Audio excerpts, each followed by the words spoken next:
Everyone, good morning. তোমরা সবাই কেমন আছো? আশা করছি সবাই অনেকটা ভালো আছো। আমি আমার পরিবারকে নিয়ে ভালো আছি। আজকে আবার একটা নতুন ব্লগ নিয়ে তোমাদের মাঝে চলে আসলাম। ভিডিওটা স্কিপ না করে পুরো ভিডিওটা দেখে যাবেন। আর আমার এই চ্যানেল অ্যাঞ্জেল লাইফস্টাইল ব্লগে তোমাদের সবাইকে স্বাগত জানাচ্ছি।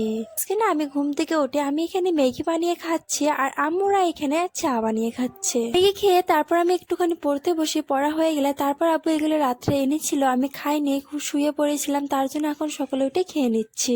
এটা না আব্বু রাত্রে এনেছিল, আমি তো খাই নাই, শুয়ে পড়েছিলাম, আব্বু আসার আগেই শুয়ে পড়েছিলাম, তার জন্য আম্মুরা খায়নি, একটুখানি বোন খেয়েছিল, খেয়ে সবগুলো ধুয়ে দিয়েছিল। এটা না আমি খেতাম না, যখন আম্মু বললো যে এটা মাটন দিয়ে বানানো হয়েছে তখন আমি এটা নিয়ে বসে পড়লাম। আমি মাটন খেতে অনেক বেশি ভালোবাসি। কারা কারা আমার মতন মাটন খেতে ভালোবাসো কমেন্ট করে জানাবে। কিন্তু না আমাদের বাড়িতে গাখিরালা এসেছিল, আম্মু না 8 কেজি গাখির নিয়েছিল। আম্মুকে আমি জিজ্ঞাসা করলাম, আম্মু এতগুলো গাখির কেন নিলে? আম্মু তখন বললো যে আজকে না গাখিরের পিঠা বানাবে। তারপর আম্মু আর আমি মিলে বাজারে গিয়ে হিজাবের জন্য 2টো ওড়না আর একটা পেট কভার নিয়ে আসি। আজকের ভিডিও এটুকে। ভিডিওতে কিছু ভুল হয়ে থাকলে কমেন্ট করে জানাবে কিন্তু। আর তোমাদের সাথে আমি দেখা করছি পরের ব্লগে।